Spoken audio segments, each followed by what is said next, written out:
Super startups of Indore के पहले episode में मैं आपको ले चल रहा हूँ लोटस वैली के पास एक ऐसे ऑर्गेनिक फार्म पे जहाँ बनाए जा रहे हैं हम लोगों के लिए ऑर्गेनिक प्रोडक्ट्स। तो क्या है इस ऑर्गेनिक फार्म की स्टोरी, किस किस प्रोडक्ट को यहाँ पर प्रोड्यूस किया जा रहा है, जानेंगे उन्हीं के फाउंडर।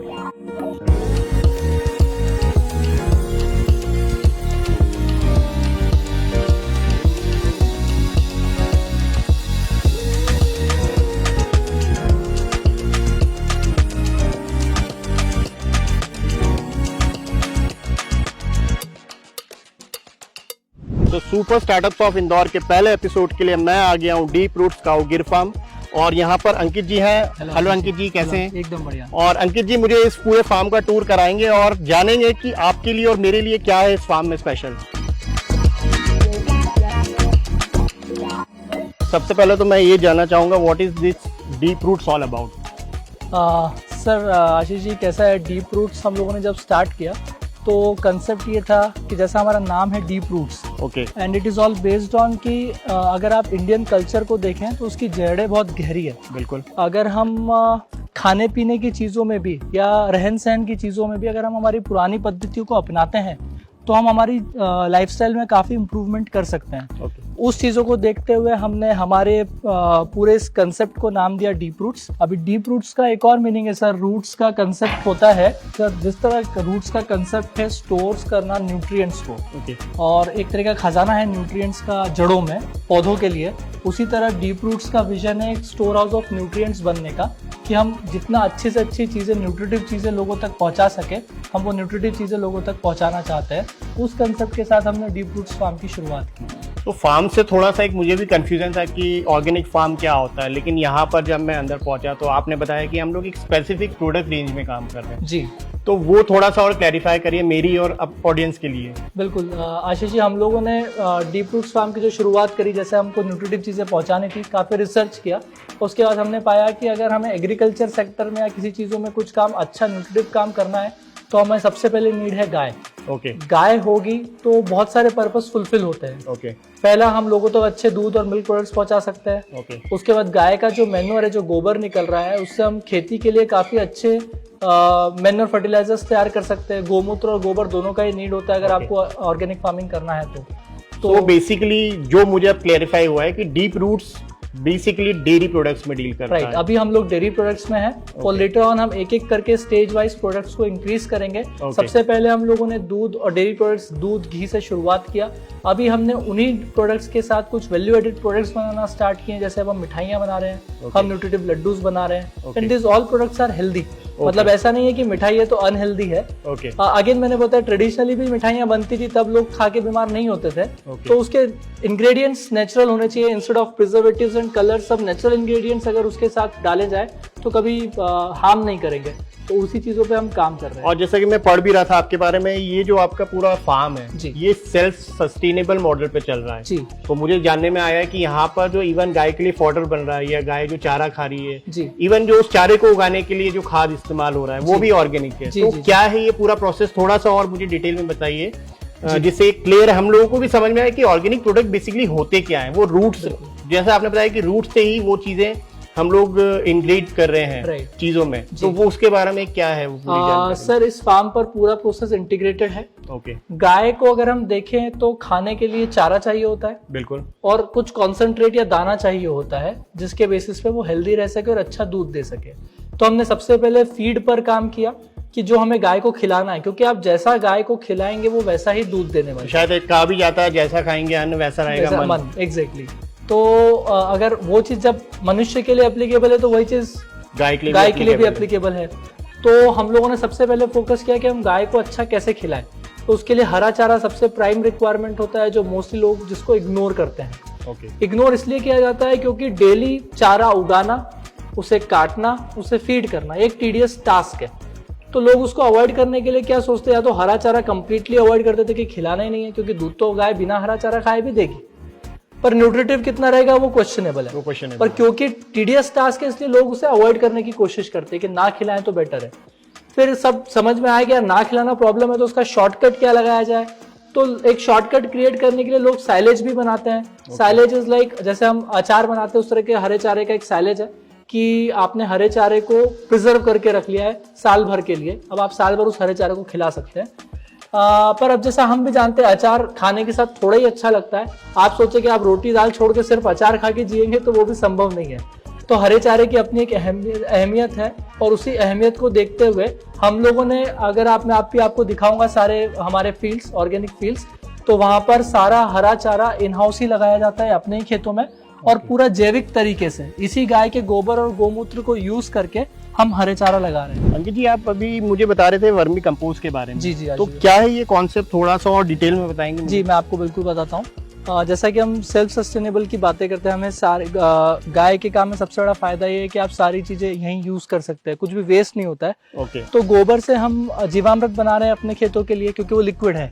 अब हर किसान के पास तो अभी ऐसा नहीं कि उनके पास गौवंश है, पर हम क्या कर रहे हैं, हमारे पास तो बहुत एक्सेस में गोबर होता है, उतना हमारे पास यूसेज नहीं है हमारे खेतों के लिए। तो अगर आप जितने भी बेड्स देख रहे हैं ये सारे गोबर के बेड्स लगा के हम इस पे वर्मी कंपोस्ट बना रहे हैं। और ये वर्मी कंपोस्ट पूरा नेचुरल है, गाय के गोबर से बना हुआ खाद है। हम यही वर्मी कंपोस्ट किसानों को दे रहे हैं जो ऑर्गेनिक खेती कर रहे हैं और एक काफी कॉस्ट इफेक्टिव रेट्स में हम उन्हें प्रोवाइड कर रहे हैं ताकि वो इस खाद को यूज करें इंस्टेड ऑफ यूरिया या डीएपी यूज करने का, वो ये वाला खाद यूज करे और इससे वो ऑर्गेनिक क्रॉप्स का फसल ले सके, चाहे वो गेहूं हो, दालें हो, सब्जियां हो। अगर जब उसमें ये वाला खाद डलता है, जब वर्मी कंपोस्ट डलता है तो उसके बहुत एक्सीलेंट रिजल्ट्स होते हैं, तो किसान यूज कर सके, इसलिए हम लोग यहाँ पर वर्मी मतलब कह सकते हैं कि आप यहाँ से ऑर्गेनिक जो डेयरी प्रोडक्ट्स है वो तो प्रोड्यूस कर ही रहे हैं, उसके साथ साथ वर्मी कंपोस्ट भी प्रोड्यूस कर रहे हैं और वो पास ऑन कर रहे हैं किसान को जी, ताकि वो उसका यूज करके जो भी फसल उगा रहे हैं या जो भी वेजिटेबल्स या जो भी फ्रूट्स कर रहे हैं वो भी ऑर्गेनिकली हमें मिल पाए। बिल्कुल, एकदम एक बहुत अच्छा इनिशिएटिव है। यही कारण है कि एक सोच है कि हम जो कर सकते हैं वो हम करें, जितना हम ऑर्गेनिक चीजों को प्रमोट कर सकते हैं, जितना हम उसके लिए कुछ काम कर सकते हैं, तो उसमें ये भी एक पार्ट है।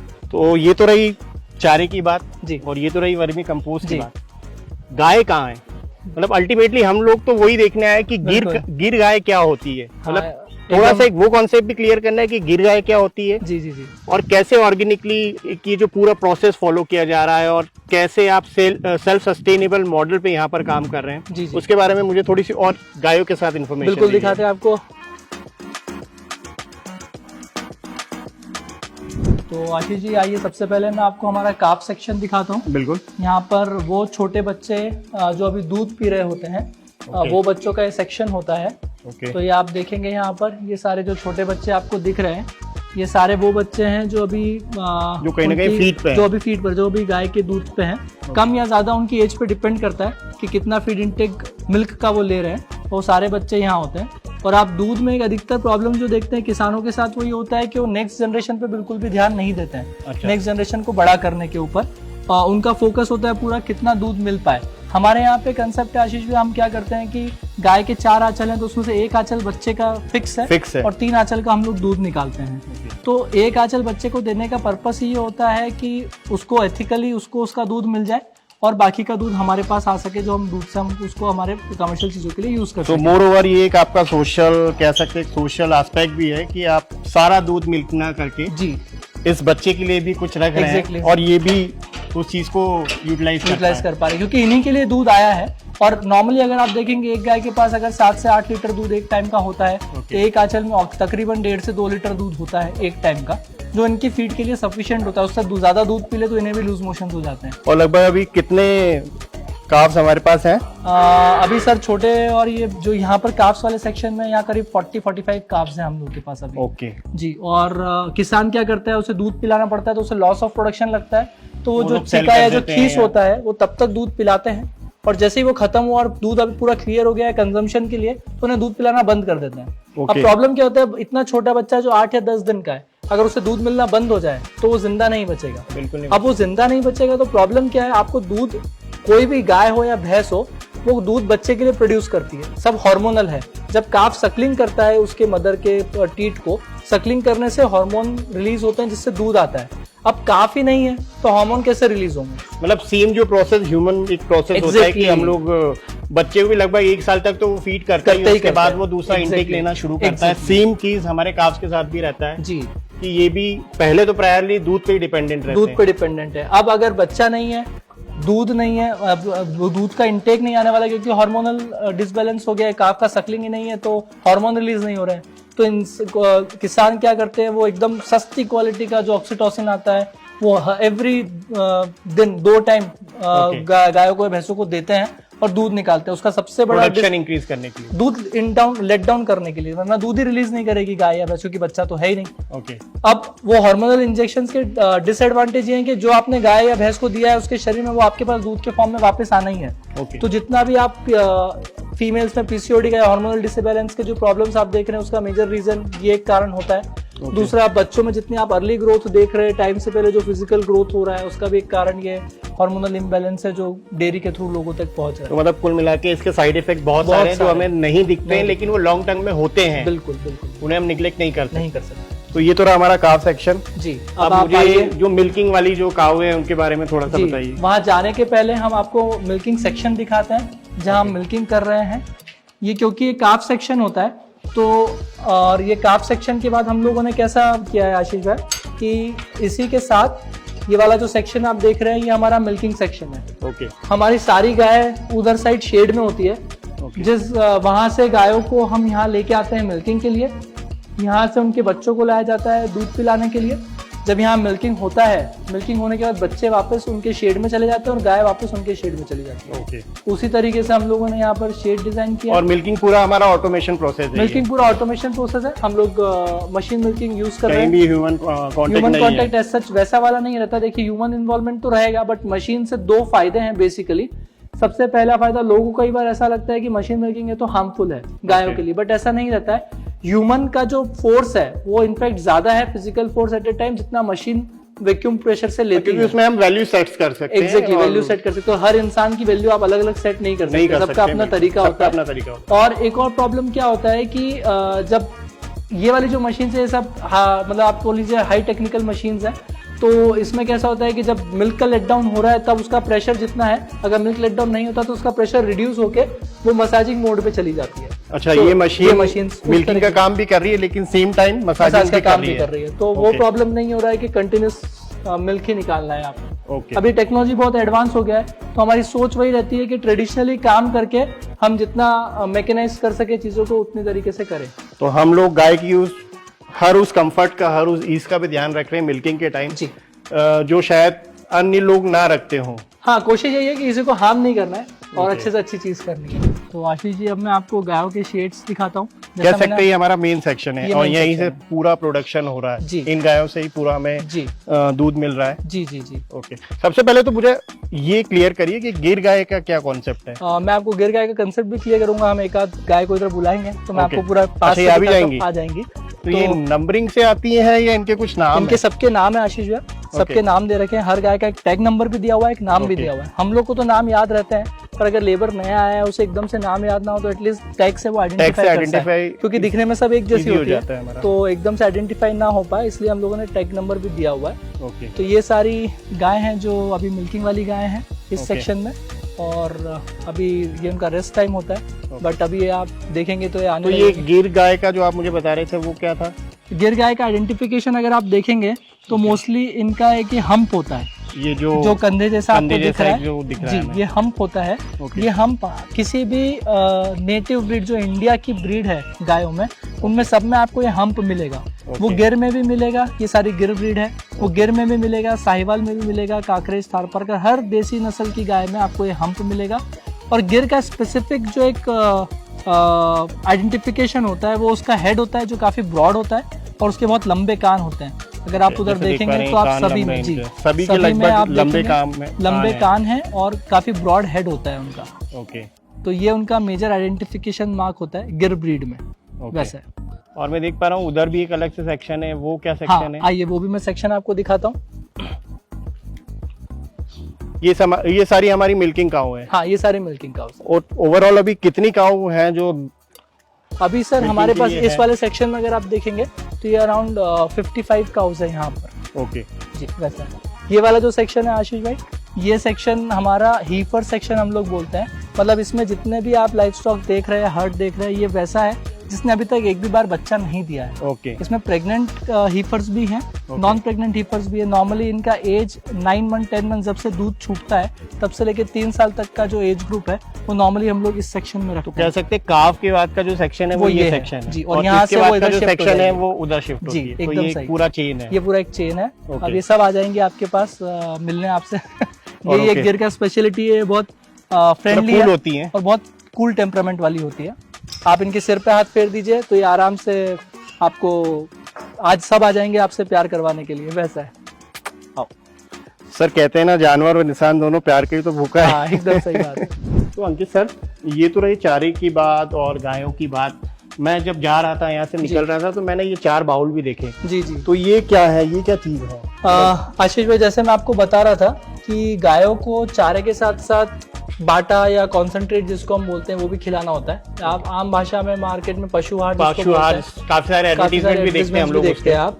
तो बाहर के पशु आहार के साथ क्या होता है कि वो सब जो थर्ड क्वालिटी का मटेरियल होता है वो यूज करते हैं, क्योंकि गाय या भैंस नहीं बोलने वाले कि वो क्या खा रही है। तो हम लोगों ने उस चीज को फेस किया, हमने सोचा इससे काम नहीं चलने वाला, तो हमने खुद का फीड तैयार किया। मतलब जस्ट लाइक हम ह्यूमन जो सब्जी के अलावा दाल भी खाते हैं। तो ये वो दाल, वैसा दाल रोटी जो भी आप बोल सकते हैं। तो ये दाल यहीं बन रही है? हाँ, ये सारा भी हम लोग यहीं प्रिपेयर कर रहे हैं और इसका कॉम्पोजिशन भी मैं आपको दिखाता हूँ। आइए कैसे हम लोग बना रहे हैं। ओके। तो आशीष भाई, ये वाला जो सेक्शन है हमारा, यहाँ पर हम सारा जो फीड आप देख रहे हैं वो हम तैयार करते हैं। इसके बारे में थोड़ा सा बताना चाहूँगा आपको। हम क्या करते हैं आशीष भाई, जो फीड तैयार होता है ये जैसा कि इंसानों के लिए ज़रूरत होती है उसी तरीके से गायों को भी ज़रूरत होती है। कार्बोहाइड्रेट, प्रोटीन, फैट सब चीज़ चाहिए होता है उसे भी। तो हमने उसी का एक कॉम्पोजिशन बनाया है जिसके अंदर हम कुछ अनाज यानी कि सीरियल्स, कुछ लेग्यूम्स यानी कि पल्सेस और कुछ फैट यानी कि डीऑयल्ड केक, ये सब हम यूज करके उसका एक सेट कॉम्पोजिशन रहता है जो कि हर सीजन में चेंज होता है। जैसे इंसानों की चेंज होता है, जैसे कि इंसानों की नीड अलग अलग होती है हर सीजन में। आप एक जैसा खाएंगे तो काम नहीं चलेगा। बिल्कुल। तो हम उसी तरीके से हर सीजन का एक अलग कॉम्पोजिशन होता है जो हम गायों के लिए तैयार करते हैं। अब ये हम अगर रेडीमेड पशु आहार के लिए जाएंगे तो कभी भी कस्टमाइजेशन आपको नहीं मिलेगा। तो इसीलिए हमने यहाँ पर खुद वैसा कॉम्पोजिशन बनाया। इसके अंदर अगर आप इंग्रेडिएंट्स देखेंगे तो इसमें आपको गेहूं दिखेगा, मक्का दिखेगा, जौ दिखेगा, चना दिखेगा। और उसके अलावा कुछ स्पेसिफिक चीजें मैं आपको दिखाना चाहूंगा। हम कुछ मेडिसिनल चीजें भी इसके अंदर ऐड करते हैं, जैसे कि ये आप देख रहे हैं, ये शतावर है। शतावर आप नेट पर सर्च करेंगे तो आपको शतावर के क्या बेनिफिट्स होते हैं वो बहुत इजीली मिल जाएंगे। ये अश्वगंधा, शतावर और ये आंवला। ये आंवला है, ड्राइड आंवला जो होता है, ड्राइड आंवला जो होता है ये वो है। और ये जो आप थोड़ा थोड़ा पीलासपन साथ में देख रहे हैं, ये पीलासपन इज बिकॉज ऑफ हल्दी भी इसी में डाल देते हैं हम लोग। तो गायों को प्रोटीन, कार्बोहाइड्रेट, मिनरल्स, मतलब प्रोटीन, कार्बोहाइड्रेट, फैट तो मिल ही रहा है, उसके साथ जो मिनरल्स की पूर्ति चाहिए होती है वो हम इससे कर देते हैं। तो लगभग कितने प्रोडक्ट्स का मिक्स है ये? मतलब कितनी चीजें डाली हैं? ऑलमोस्ट अगर आप ऐसे देखेंगे तो इसमें टोटल जो होते हैं 9 से 10 आइटम्स हो जाते हैं, क्योंकि इसमें मेथी दाना भी है। वो इतना बारीक से दिखाना वैसे एकदम मिक्स होने के बाद थोड़ा सा मुश्किल है। मेथी दाना है, नमक है, वो भी सेंधा नमक। तो सेंधा नमक, मेथी दाना, हल्दी, शतावर, अश्वगंधा, आंवला, इसके बाद फिर गेहूं, मक्का, जौ, चना और चने का छिलका। तो ये सारे कंटेंट, ये सारा मिक्स होकर कंटेंट इंग्रेडिएंट डाल के ये फाइनल ये बनता है और इसके बाद शायद ये प्रोसेस होता है। जी, ये एक मिक्स तैयार हो जाता है यहाँ पर। अब ये क्योंकि पूरा होल फॉर्म में है, ग्रेन फॉर्म में है, तो ये डाइजेस्ट नहीं होगा। तो इसको हम लोगों ने यहाँ पल्वराइज करते हैं। ये पल्वराइजर लगा के रखा है। इसमें पल्वराइज होने के बाद आशीष भाई ये इस तरीके का दलिये के फॉर्म में बन जाता है। जी, तो ये दलिये जैसा तैयार हो जाता है और इस दलिये को हम गुड़ के पानी में गला देते हैं तो उसकी डाइजेस्टिबिलिटी और इम्प्रूव हो जाती है। वहाँ पर हम जो आपने टब में देखा, तो वो जो गला हुआ फॉर्म में आपने देखा वो इसलिए गला हुआ गुड़ के पानी में उसको सोक करके रखा हुआ है। तो कुल मिला के कहने वाली बात ये है कि गाय सिर्फ चारा नहीं खा रही है, यहाँ पर जो फीड बन रहा है वो भी पूरा ऑर्गेनिक है और इन हाउस प्रोड्यूस किया जा रहा है। अब ये भी जो फीड है, जो इंग्रेडिएंट है, मोस्टली हम लोग क्या कर रहे हैं, जिन किसानों को हम लोग वर्मी कंपोस्ट दे रहे हैं, हमें पता है कि वो जेन्युइनली ऑर्गेनिक फार्मिंग कर रहे हैं, तो हम उनसे बल्क में ले लेते हैं, तो हमें थोड़ा कॉस्ट इफेक्टिव ऑर्गेनिक प्रोडक्ट्स मिल जाते हैं। अंकित जी, ये तो रही डीप रूट्स की बात, लेकिन मैं ये मानता हूँ कि हर स्टार्टअप की एक स्ट्रगल स्टोरी होती है जी। तो वो स्ट्रगल स्टोरी जानने में मैं बेहद इंटरेस्टेड हूँ, तो मुझे आपकी क्या स्ट्रगल स्टोरी रही वो बताइए। आशीष भाई, सबसे बड़ा काम ये था कि पूरे परिवार में हम लोगों ने किसी ने कभी गाय या खेती का काम नहीं किया था। सब लोग बिजनेस बैकग्राउंड से रहे हमेशा से, तो खेती करना, गाय संभालना सब अपने आप में एक चैलेंज था हम लोगों के लिए, बट क्योंकि इंटरेस्ट था तो करना एक जुनून की तरह करना था, तो करना था वाला काम था। तो एवरी मॉर्निंग, क्योंकि आपको इसके टाइमिंग बड़े ऑड होते हैं, अर्ली मॉर्निंग काम करना होता है, का तो टाइमिंग स्टार्टिंग उसी से होती है जी, और 365 दिन का काम है, ऐसा नहीं कि कोई ब्रेक या छुट्टी मिलनी है आपको। तो वो एक अपने आप में उस लाइफस्टाइल में अडेप्ट करना एक टास्क था सबसे पहले, तो वो एक चैलेंज था। फिर क्या होता है, क्योंकि कभी किया नहीं होता तो आप लेबर से काम करवा तो रहे, वो कर भी रहे, बट सही कर रहे नहीं कर रहे वो उनका एनालिसिस नहीं होता है, वो आपको करना है। और जब तक आप खुद नहीं करेंगे तब तक आपको ये पता नहीं चलेगा कि सही क्या है, गलत क्या, और वो कितने टाइम में चीजें हो सकती है, मैनिपुलेशन कहाँ हो रहा है वो हमें नहीं पता चलेगा। तो वो था कि एक हैंड ऑन एक्सपीरियंस लेना ज़रूरी था। तो राइट फ्रॉम द बिगिनिंग, चाहे खेतों में पानी फेरना हो, चारे के लिए जो चारा हम लगाते हैं ऑर्गेनिकली सारी चीज़ें, तो उसमें खेत में पानी फेरना हो, बीज उड़ाना हो, खेती कैसे करते हैं, वहाँ से लेकर गाय का दूध निकालना, गाय का जब बच्चा हो रहा है तो वो कैसा प्रोसेस है, कैसे हो रहा है, वो खुद अपने हाथ से करना था। तो वो सब करना अपने आप में एक चैलेंज था, क्योंकि कभी किया नहीं था, कभी सुना नहीं था, तो सब कर करके ही सीखा वाला एक पार्ट रहा। तो वो एक अपने आप में एक चैलेंज था इस पूरे काम को करने के लिए, क्योंकि इसका सबसे बड़ा चैलेंज ही वही है कि आपको खुद आना ज़रूरी है। और क्योंकि हमारा फैमिली बैकग्राउंड वैसा नहीं था, तो कोई वैसा गाइडिंग फैक्टर नहीं था। इसके पहले क्या करते थे आप? इसके पहले हम लोग का इंटरनेशनल ट्रेडिंग का काम रहा, एक्सपोर्ट्स और इम्पोर्ट्स, मेरा मास्टर्स भी उसी फील्ड में, तो एक्सपोर्ट इम्पोर्ट ऑपरेशंस में हम लोग थे। तो वही काम था, ऑफिस में बैठना, 5 days वर्किंग होता था, इंटरनेशनल मार्केट सैटरडे संडे बंद होता था, तो 2 दिन की 5 days वर्किंग से आप 365 days की वर्किंग पे आ गए क्या 7 days वर्किंग पे आ गए वैसे बोलेंगे, तो यस, वो वैसा ही रहा। तो वो जर्नी अपने आप में एक चैलेंज भी बोल सकते हैं, और उसी चीज़ को एंजॉय भी किया, तो आज चीज़ें ठीक है। और कई बार ऐसा हुआ होगा, बहुत डिमोटिवेटिंग सिचुएशंस आई होंगी, तो क्या वो एक सक्सेस मंत्रा आपने फॉलो किया, और या मैं कहूँगा कि वो अभी भी फॉलो कर रहे हैं? एक्चुअली आशीष भाई, डीमोटिवेटिंग जो होता था वो उसका कारण ये होता था कि जिस सोच के साथ आपने चालू किया कि हमें कुछ अच्छा देना है, और जब कस्टमर्स उसी चीज़ को रियलाइज़ नहीं करता है, जिसको आप दूध दे रहे हैं, जिसको आप प्रोडक्ट्स दे रहे हैं, वो डिफरेंस नहीं समझ रहा है कि नेचुरल प्रोडक्ट और मैन्युफैक्चर्ड प्रोडक्ट में अंतर क्या है, तो कई बार डीमोटिवेशन होता था कि यार हम किसके लिए कर रहे हैं, हम जिस पर्पस के लिए आगे जा रहे हैं लोग उसी चीज़ को एक्सेप्ट ही नहीं करने को तैयार है। बट कोरोना का जो पीरियड था 2 साल का, वो सभी के लिए काफ़ी हार्ड था, काफ़ी टफ था, और उस पीरियड ने सभी को सिखाया कि नेचुरल चीज़ क्या है, हेल्थ क्या है। उसके बाद से टचवुड अब कहानी ठीक है कि अब लोगों को हमको समझाना नहीं पड़ता है, वो अवेयर है, अब वो डिमोटिवेटिंग फैक्टर थोड़ा कम हो गया है। आगे के क्या प्लान है डीप रूट्स के? आगे के प्लान ऐसा है आशीष भाई कि क्योंकि अब चीज़ें थोड़ी सेट है प्रोडक्शन पार्ट पे, गायों के पार्ट पे चीज़ें अब हमें भी समझ में आ गई कैसे होती है कैसे नहीं होती है। अब इसे थोड़ा बड़े लेवल पे एक्सपेंड करना है, और ऑलरेडी उसके लिए कुछ इन्वेस्टर से बातचीत भी कंटिन्यूशन में जारी है, तो उसे बड़े लेवल पे करना है, थोड़ा और इंक्रीज़ करना है। और बड़े लेवल पे इन द सेंस कि नॉट इन टर्म्स ऑफ बहुत ह्यूज क्वांटम, बट और क्वालिटी को कैसे इनहेंस कर सकते हैं, बहुत ज़्यादा प्रोडक्शन नहीं, फोकस आपका क्वांटिटी पे ना होकर क्वालिटी पर ही है। और अब जैसे जो हमने गायों के साथ फेस करा है कि यार आप अगर मार्केट में गाय लेने जाते हैं तो कोई अच्छी गाय नहीं देता, आपको जो रिजेक्शन माल होता है वो आपको मिलता है। तो अब हम मिल्क प्रोडक्ट्स के साथ साथ हम ब्रीडिंग में भी जा रहे हैं, जिसमें हम अच्छी गाय प्रोड्यूस करके लोगों तक दें, ताकि उनको भी गाय का इंपॉर्टेंस समझ में आए, वो भी रखें। अगर अच्छी दूध वाली गाय मिलेगी तो हर कोई किसान घर में रखना चाहेगा। तो अभी फोकस है कि उन्हें भी अवेयर करना है कि ये चीज़ अच्छी है और आप करो, ताकि एटलीस्ट हम कितना कर पाएंगे, हमारा एक छोटा लिमिटेशन है, लेकिन अगर अच्छी चीज़ आपको सब तक पहुँचानी तो हर कोई करेगा, या एटलीस्ट मेजोरिटी लोग करेंगे, तो फिर ये चीज़ लोगों तक पहुँचेगी। कुल मिला के आपको आप जैसे और लोग बनाने हैं, खुद से बने, हम खुद से बने, हेल्प कर सके उतना करें, और जितना आपने एक्सपीरियंस गेन किया वो आप उन तक पास ऑन कर सके। जी।